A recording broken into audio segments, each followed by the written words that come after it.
Hello बच्चों, welcome back के nursing YouTube channel. आपका इस चैनल में बहुत बहुत स्वागत है।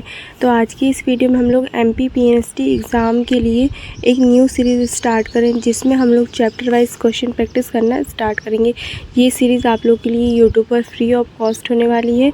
तो हम लोग इसमें 11th-12th की पूरी बायोलॉजी, फिजिक्स, केमिस्ट्री के हर एक चैप्टर के 150 से 200 क्वेश्चन प्रैक्टिस करने वाले हैं। ठीक है, 150 से अपन लोग 200 क्वेश्चन डेली प्रैक्टिस करेंगे। तो आप लोगों ने अभी तक कुछ भी नहीं पढ़ा है तो आप लोग इस सीरीज़ से जुड़ जाइएगा। इसकी मैं जैसे ही क्लास अपलोड होगी उसे प्लेलिस्ट में ऐड करते हुए चलूँगी। तो आप लोग चैनल पे जा कर के चेकआउट करते रहिएगा और ये प्लेलिस्ट चेक करते रहिएगा। जिससे क्या होगा, आप लोग ने अभी तक कोई थ्योरी नहीं पढ़ी है, कोई प्रिपरेशन स्टार्ट नहीं की है, तो इन्हीं क्वेश्चन से आप लोग की थ्योरी भी प्रैक्टिस हो जाएगी और आप लोग के क्वेश्चन भी बहुत अच्छे से प्रैक्टिस हो जाएगी। तो आप लोग इस सीरीज़ से भी अपने लिए सेफ स्कोर ला सकते हैं एमपी पीएनएसटी एग्ज़ाम में सिलेक्शन के लिए। तो आज अपन लोग क्या करने वाले हैं, आज हम लोग बायोलॉजी की क्लास स्टार्ट करने वाले हैं, जिसमें हम लोग जीव जगत जो पहला चैप्टर है उसके एमसीक्यूज़ करना स्टार्ट करेंगे। लास्ट में मैं आप लोग को इसका जो थ्योरी पार्ट थोड़ा बहुत जो इम्पॉर्टेंट है आप लोग के लिए एनसीईआरटी की लाइन बाय लाइन, तो वो मैं आप लोग को प्रैक्टिस करवा दूँगी। तो चलिए अपना पहला क्वेश्चन देखते हैं। पहला क्वेश्चन क्या दिया हुआ है।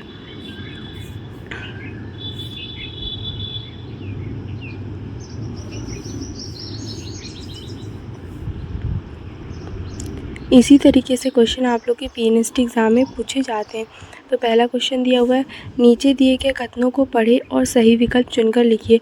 इनमें से ये तीनों कथन को पढ़ना है और बताना सही कथन कौन सा है। तो पहला ऑप्शन दिया है, मात्रा में वृद्धि और व्यक्तियों की संख्या में बढ़ोतरी वृद्धि जुड़वा लक्षण है। उपापचय क्रियाएं शरीर के बाहर एक विलगित कोशिका मुक्त तंत्र में समझाई जा सकती है। तीसरा ऑप्शन दिया है, उद्दीपनों के प्रति सजीवों का एक परिभाषित गुण है। तो पहले ही मैं आप लोग को बता दूं, जो क्या होता है, मात्रा में वृद्धि और व्यक्तियों की संख्या में बढ़ोतरी जुड़वा लक्षण, हाँ ये एकदम करेक्ट है। ये एनसीईआरटी की लाइन में आप लोग का दिया हुआ है। उपापचय क्रियाएं शरीर के बाहर एक विलगित कोशिका मुक्त तंत्र में समझाई जा सकती है। हाँ, उपापचय क्रियाएं भी जो है शरीर के बाहर एक विलगित कोशिका के मुक्त तंत्र में समझाई जा सकती है। तो सेकंड ऑप्शन भी आप लोग का करेक्ट हो जाएगा। तीसरा क्या दिया हुआ है, उद्दीपनों के प्रति सजीवों का एक परिभाषित गुण है। हाँ, ये भी आप लोग का करेक्ट आंसर हो जाएगा, क्योंकि ये लाइन बाय लाइन है। इन जो लाइनों को आप लोग को याद रखना है ताकि आप लोग थ्योरी पार्ट भी आप लोग का कवर होते चले और क्वेश्चन की बहुत अच्छे से प्रैक्टिस करनी है। तो ये तीनों लाइन आप लोग का करेक्ट हो जाएगा। तीनों ही जो ऑप्शन दिए हुए हैं ये तीनों आप लोग के करेक्ट हो जाएंगे। तो आप लोग का ऑप्शन कौन से में दिख रहा है तीनों करेक्ट, ऑप्शन नंबर डी आप लोग का करेक्ट हो जाएगा। ठीक है, तीनों आप लोग के करेक्ट दिए हुए। इसी प्रकार से क्वेश्चन आप लोग का पीएनएसटी एग्ज़ाम में पूछे जाते हैं।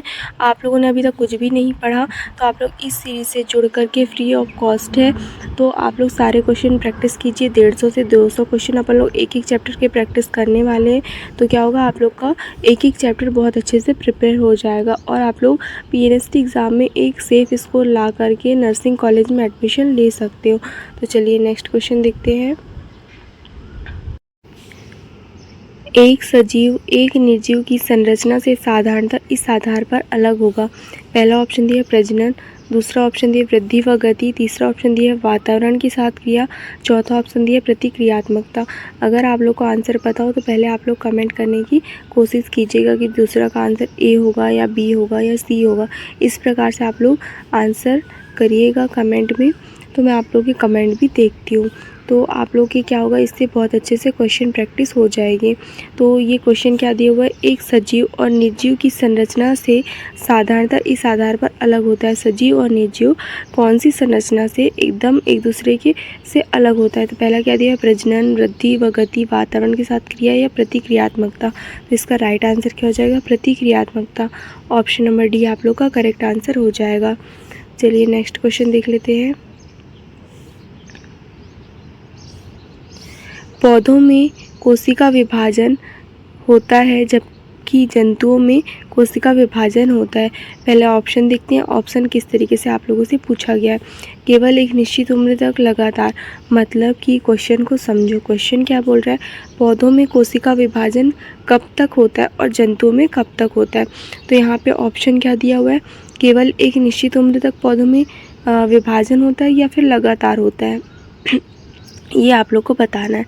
तो मैं आप लोग को बता दूं, पौधों में कोशिका विभाजन क्या होता है, लगातार होता है, और जंतुओं में एक निश्चित उम्र तक ही आप लोग का क्या होता है, कोशिका विभाजन होता है। तो ऑप्शन नंबर बी आप लोग का करेक्ट आंसर हो जाएगा। इस तरीके से आप लोग के क्वेश्चन बनते हैं। आप लोग एम्स का एग्ज़ाम भी देने वाले हो तो एम्स में भी इसी तरीके से क्वेश्चन बनते। अपन लोग एनसीईआरटी को आधार लेके चल रहे हैं। एनसीईआरटी से आप लोग कोई भी स्टेट का बीएससी नर्सिंग का एग्ज़ाम दे सकते हैं और बहुत अच्छे नंबर ला सकते हैं, और कोई भी स्टेट का आप लोग बीएससी नर्सिंग का एग्ज़ाम क्लियर कर सकते हैं। अभी हम लोग मेन फोकस एमपी पीएनएसटी को लेकर चल रहे हैं, क्योंकि आप लोग का जुलाई में एमपी पीएनएसटी का एग्ज़ाम होने वाला है। मात्र आप लोग के पास 2 महीने बचे हैं। आप लोग अपनी प्रिपरेशन अच्छे से करिए, ज़्यादा आप लोग के पास टाइम नहीं बचा है। इसमें आप लोग क्वेश्चन प्रैक्टिस कीजिए, जितने हो सकते हैं आप लोग क्वेश्चन प्रैक्टिस पे ध्यान दीजिए।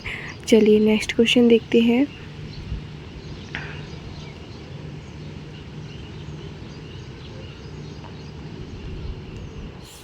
निम्न में से कौन से 2 बिंदु वृद्धि के द्वियुग्मी लक्षण कहलाते हैं?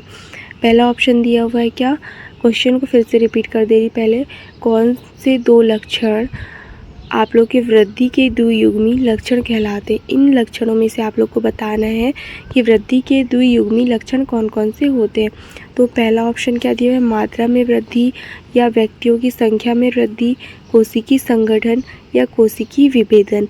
तो इसका राइट आंसर क्या हो जाएगा आप लोग का, इसका राइट आंसर हो जाएगा मात्रा में वृद्धि और व्यक्तियों की संख्या में वृद्धि। ऑप्शन नंबर आप लोग का कौन सा, ए आप लोग का करेक्ट हो जाएगा। ठीक है, यहाँ पे दिया हुआ है, आप लोग चेक कर सकते हैं। ऑप्शन नंबर ए आप लोग का करेक्ट आंसर हो जाएगा। क्या क्या दिया हुआ है आप लोग का ऑप्शन में, मात्रा में वृद्धि और व्यक्तियों की संख्या में वृद्धि आप लोग के द्वियुग्मी लक्षण होते हैं। ठीक है, वृद्धि के द्वियुग्मी लक्षण कहलाते। चलिए नेक्स्ट क्वेश्चन देखते हैं।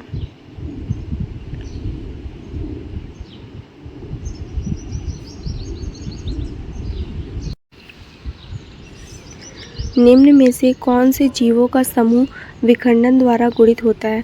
क्या बोला गया, निम्न में से कौन से जीवों का समूह विखंडन द्वारा गुणित होता है? पहला ऑप्शन दिया केचुआ, अमीबा या फंजाई। दूसरा ऑप्शन दिया केचुआ, फंजाई या बैक्टीरिया। तीसरा ऑप्शन दिया फंजाई, तंतु, शैवाल, मॉस के प्रोटोनिमा, या फिर अमीबा, हाइड्रा या बैक्टीरिया। तो इसका राइट आंसर क्या हो जाएगा, फंजाई, तंतुई, शैवाल, मॉस के प्रोटोनिमा। ऑप्शन नंबर सी आप लोग का करेक्ट आंसर हो जाएगा।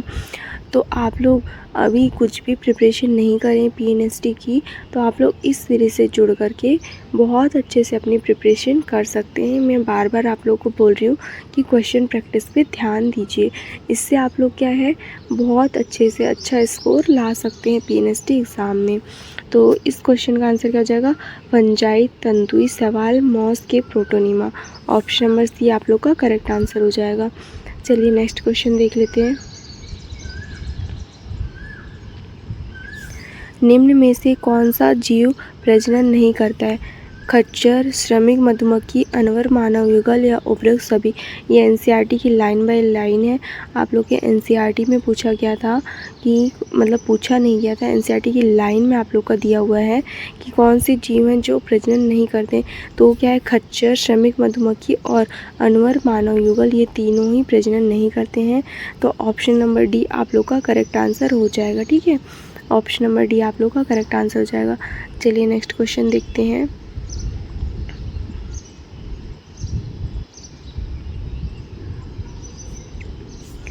निम्न कथनों को पढ़ें और सही विकल्प चुनें। पहला ऑप्शन दिया प्रजनन को सजीवों का परिभाषित गुण नहीं माना जा सकता है। दूसरा ऑप्शन दिया कोई सजीव प्रजनन नहीं करते, जैसे खच्चर, श्रमिक मधुमक्खी, अनवर मानव युगल आदि। तो इनमें से बताना है कौन से विकल्प सही है। कथन 1 दिया है और कथन 2 दिया है। तो पहला ऑप्शन देख लेते हैं किस प्रकार से आप लोग के ऑप्शन दिए हुए हैं। क्या दिया हुआ है, कथन 1 व 2 दोनों सही और कथन 2 कथन 1 का सही वर्णन है। दूसरा ऑप्शन दिया कथन 1 व दोनों सही है, परंतु कथन 2 कथन 1 का सही वर्णन नहीं करता। तीसरा ऑप्शन दिया कथन 1 सही और कथन 2 गलत है। तो मैं आप लोग को बता दूं क्वेश्चन किस प्रकार से है। प्रजननों को सजीवों का परिभाषित गुण नहीं माना जा सकता। तो ये आप लोग की एनसीईआरटी की लाइन में दिया हुआ है कि हाँ, सजीवों का परिभाषित गुण क्या, प्रजनन को नहीं मान सकते। और कई सजीव जैसे कि क्या क्या अभी अपन ने पिछले क्वेश्चन में देखा कि जैसे कि कई सजीव प्रजनन नहीं करते। कौन कौन से? खच्चर, श्रमिक मधुमक्खी, अनवर मानव ईगल जो होते हैं वो प्रजनन नहीं करते हैं। तो इसमें आप लोग का राइट आंसर क्या हो जाएगा?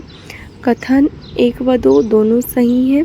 कथन 2 कथन 1 की सही वर्णन है, क्योंकि देखो कोई सजीव प्रजनन नहीं करता है। इनमें कौन कौन से आ जाते हैं? खच्चर, श्रमिक मधुमक्खी, अनवर मानव युगल। ठीक है, ये आप लोगों को क्लियर हुआ। इसके बाद क्या बोला गया? प्रजनन को सजीवों का परिभाषित गुण नहीं मान सकते। दोनों एक दूसरे से रिलेटेड है ना, तो ये क्या हो जाएगा आप लोग का? ऑप्शन नंबर ए आप लोग का करेक्ट आंसर हो जाएगा। चलिए नेक्स्ट क्वेश्चन देखते हैं।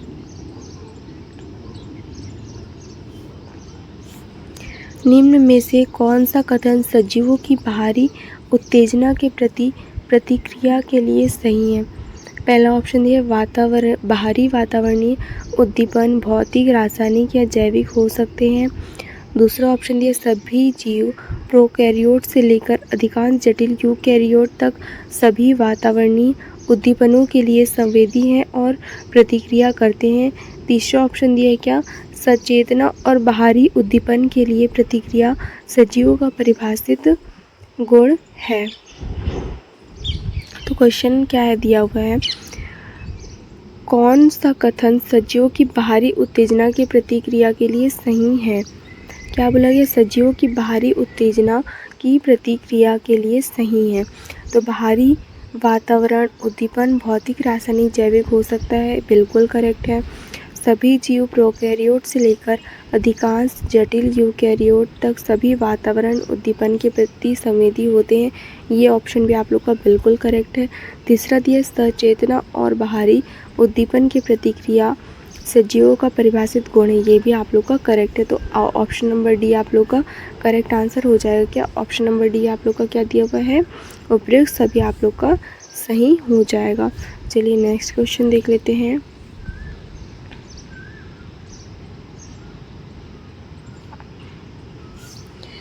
कोई भी जीव क्या दिया हुआ है? कोई भी सदा जीवित नहीं रहता, फिर भी जिंदगी लगातार चलती रहती है।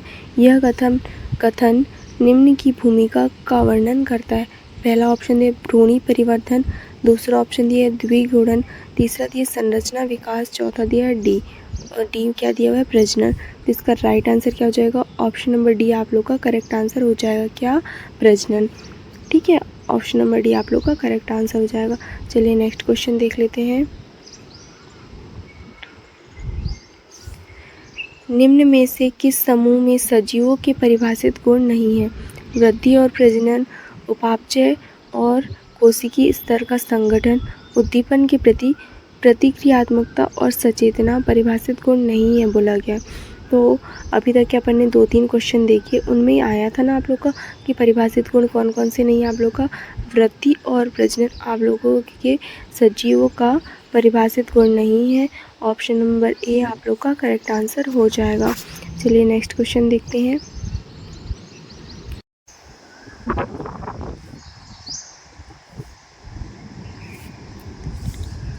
विज्ञान की एक शाखा है जो जीवों को पहचानने, नामकरण और वर्गीकरण से संबंधित है। कौन सी शाखा है जिसके अंदर जीवों को पहचानना, नामकरण और वर्गीकरण करना संबंधित है? पहला दिया आकारिकी, शरीर संरचना, दूसरा ऑप्शन दिया, तीसरा ऑप्शन दिया पारिस्थितिकी, चौथा ऑप्शन दिया वर्गीकी। तो इसका राइट आंसर क्या हो जाएगा आप लोगों का? वर्गीकी आप लोग का राइट आंसर हो जाएगा। वर्गीकी के अंतर्गत क्या होता है आप लोग का? जीवों को पहचाना जाता है, फिर उसका नामकरण किया जाता है, फिर उसका वर्गीकरण किया जाता है। वर्गीकी आप लोग का राइट आंसर हो जाएगा। ऑप्शन नंबर डी आप लोग का करेक्ट आंसर हो जाएगा।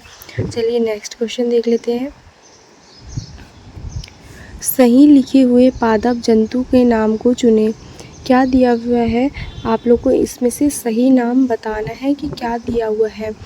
इसमें दिया हुआ है Panthera tigris, option number A में दिया हुआ है। होमो सेपियंस दिया है, मैंजीफेरा इंडिका दिया है, पाइसम सटाइवम दिया है। तो इसका राइट आंसर क्या हो जाएगा आप लोग का? ऑप्शन नंबर ए आप लोग का राइट आंसर हो जाएगा। क्या सही हो जाएगा आप लोग का? पैंथेरा टिग्रिस आप लोग का सही हो जाएगा। ऑप्शन नंबर ए आप लोग का करेक्ट आंसर हो जाएगा। यहाँ पे क्या बहुत ज़्यादा हवा चल रही है, जिस कारण से अभी वीडियो जो मैं आप लोग के लिए बना रही हूँ इसमें थोड़ा बफरिंग होगा, थोड़ा सा एडजस्ट कर लेना। क्वेश्चन प्रैक्टिस बस अच्छे से करना, आप लोग क्वेश्चन को पढ़ना, उसका आंसर कमेंट में देने की कोशिश करना। चलिए नेक्स्ट क्वेश्चन देख लेते हैं।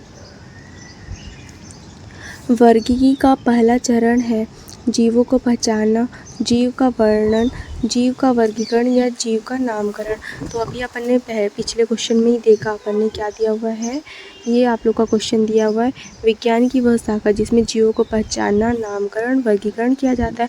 तो इसका आप लोग को सीक्वेंस याद रखना है, पहले जीवों को पहचाना जाता है, उसके बाद नामकरण किया जाता है, उसके बाद आप लोग का वर्गीकरण किया जाता है। वही क्वेश्चन में पूछा गया आप लोग का वर्गीकी का पहला चरण क्या है? जीवों को पहचानना। ऑप्शन नंबर ए आप लोग का करेक्ट आंसर हो जाएगा। जीवों को पहचानना क्या वर्गीकी का पहला चरण हो जाता है। दूसरा चरण में क्या आएगा? जीवों का नामकरण करेंगे, उसके बाद क्या करेंगे अपन लोग? जीवों का वर्गीकरण करेंगे। इस तरीके से आप लोग को सीक्वेंस याद रखना है। पर इस क्वेश्चन का आंसर क्या हो जाएगा? ऑप्शन नंबर ए आप लोग का करेक्ट आंसर हो जाएगा इस क्वेश्चन का। चलिए नेक्स्ट क्वेश्चन देख लेते हैं।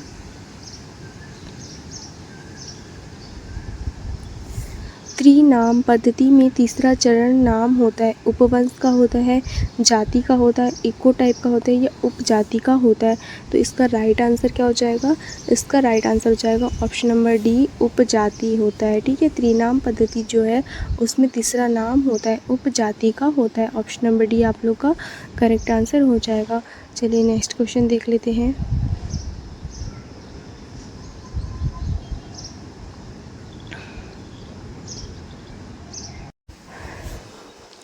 निम्न में से कौन सा विकल्प जीवों के संगठनीय स्तर सोपान का सही रूप दर्शाता है? क्या दिया हुआ है? निम्न में से कौन सा विकल्प जीवों के संगठनीय स्तर सोपान का सही रूप दर्शाता है? तो इसमें पहला ऑप्शन दिया हुआ है क्या? उपकोशिकीय, कोशिकीय, जीव समष्टि, परमाणु, अणु, उपकोशिकीय, कोशिकीय, ऊतक या अंग तंत्र जीव। तो ऑप्शन नंबर बी आप लोग का करेक्ट आंसर हो जाएगा। क्या? परमाणु, अणु, फिर उपकोशिकीय, कोशिकीय, ऊतक, अंगतंत्र। ऑप्शन नंबर बी आप लोग का करेक्ट आंसर हो जाएगा, जो संगठित स्तर सोपान का सही क्रम को दिखाता है। चलिए नेक्स्ट क्वेश्चन देखते हैं।